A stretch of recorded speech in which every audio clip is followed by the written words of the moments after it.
예, 그럼 지금부터 제42차 정책조정회의를, 예.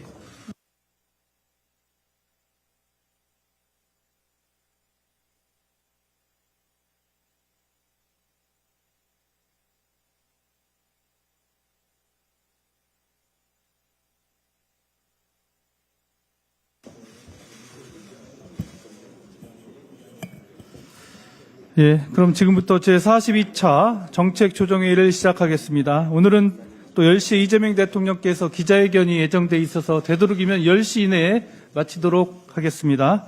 먼저 김병기 원내대표님의 말씀 있겠습니다. 네, 오늘은 코스피 5000 시대의 첫 발을 내딛는 역사적인 날입니다. 오늘 본회의에서 많은 국민께서 기대하시는 상법 개정안이 처리됩니다. 이번 상법 개정은 이재명 대통령님의 약속입니다. 또한 이전의 개정안보다 진일보한 개정입니다. 지난 3월에 주주에 대한 이사의 충실 의무, 전자주주 총회 의무화를 담은 상법 개정안이 본회의를 통과하였지만 한덕수 권한대행의 거부권 행사로 무산된 바 있습니다. 이번 개정안에는 기존 내용에 3% 룰이 추가되었습니다. 집중투표제, 감사위원 분리 선출 확대도 공청회를 열어서 의견을 수렴한 후에 7월 임시국회 내에서 처리하도록 최선을 다하겠습니다. 이번 상법 개정을 보면 정치는 정치인이 아니라 국민이 한다는 말을 다시 되새기게 됩니다. 오늘 성과를 함께 만들어주신 국민 여러분께 진심으로 감사드립니다. 이번 상법 개정은 경제개혁의 시작입니다. 민주당은 경제개혁 우려를 더욱 경청하고 의견을 수렴해서 정책과 입법에 반영해 가겠습니다. 민주당은 주권자인 국민의 대리인으로서 그 의무와 책임을 다하겠습니다. 민주당과 이재명 정부는 규칙이 지켜지는 공정한 시장을 만들어 코스피 5000 시대를 열겠습니다. 국정안정은 위기 극복, 민생 경제 회복의 전제입니다. 이재명 정부는 복합적 위기 상황에서 인수위 없이 출범했습니다. 새 정부가 제대로 일을 하려면 국정안정이 중요합니다. 오늘 김민석 국무총리 후보자에 대한 국회 인준안을 처리할 예정입니다. 지금의 위기 상황을 생각하면 국민의힘의 목리와 발목 잡기가 몹시 아쉽습니다.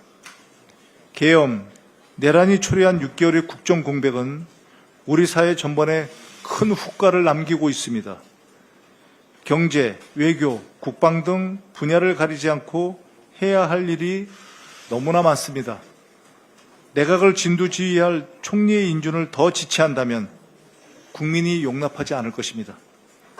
국민 주권정부, 이재명 정부에 대한 국민의 기대가 높습니다. 지난 6월 30일에 발표된 리얼미터 조사에 따르면 이재명 대통령님의 국정수행 지지율이 60%에 육박하고 있습니다. 국민의 기대를 현실로 만들어내야 합니다. 김민석 총리 후보께서 대통령을 잘 보좌해 빠르게 국정을 안정시켜 주십시오. 안정된 국정을 기반으로 위기 극복, 민생 경제 회복에서 국민이 체감할 수 있는 성과들을 만들어 주시기 바랍니다. 민주당은 이재명 정부의 국정 안정과 성공을 든든하게 뒷받침하겠습니다. 이재명 정부와 합심해서 위기에 강한 대한민국, 모두가 잘 사는 진짜 대한민국을 만들어가겠습니다. 이상입니다. 네, 다음은 진성준 정책위의장님의 발언이 있겠습니다. 네, 상법 개정안이 오늘 다시 국회를 통과합니다. 지난 3월 13일 국회를 통과했지만 윤석열 정권의 거부권에 가로막혔던 법안입니다. 이번에는 이사의 주주 충실 의무와 전자주총 의무화에 더해서 사회이사 감사 선출에서 지배주주의 의결권을 3%로 제한하는 조항, 또 독립이사를 설치하는 조항까지 담았습니다. 합의에 이르지 못한 집중투표제와 분리선출 감사위원 확대 조항은 법제사법위원회에 공청회를 해가면서 추후에 처리해 나가겠습니다. 민주당은 이재명 당대표 시절부터 상법 개정을 당론으로 정하고 정책 디베이트를 개최하는 등 입법을 위해 전력을 기울여 왔습니다. 마침내 국민의힘과의 합의로 첫 결실을 거두게 되어서 기쁘게 생각합니다. 민주당과 이재명 정부는 상법 개정을 시작으로 코리아 디스카운트를 해소하고 코스피 5천 시대를 열어가겠습니다. 오늘 본회의에서는 계엄법 개정안도 처리됩니다. 다시는 내란 사태가 재발하지 않도록 하기 위한 첫 번째 법적 조치입니다.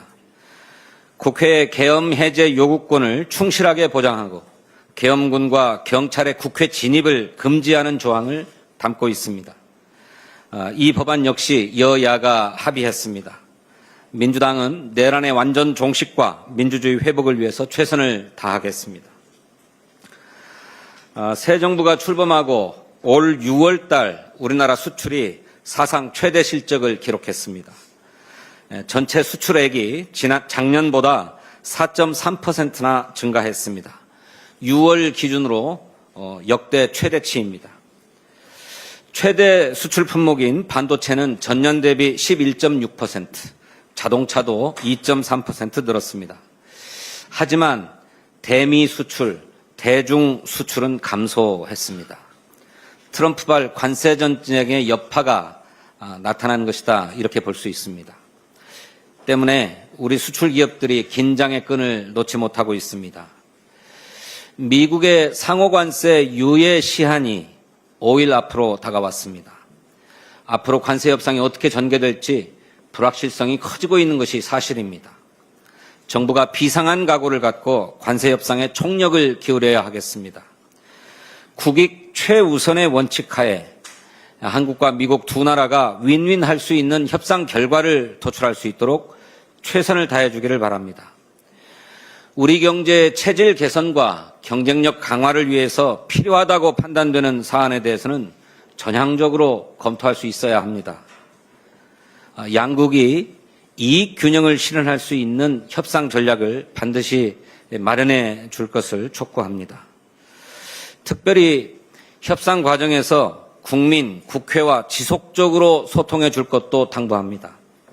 멕시코의 클라우디아 셰인바움 대통령은 미국과의 관세 협상 상황을 매일 브리핑하면서 국민과 국회의 신임과 지지를 얻을 수 있었다고 합니다.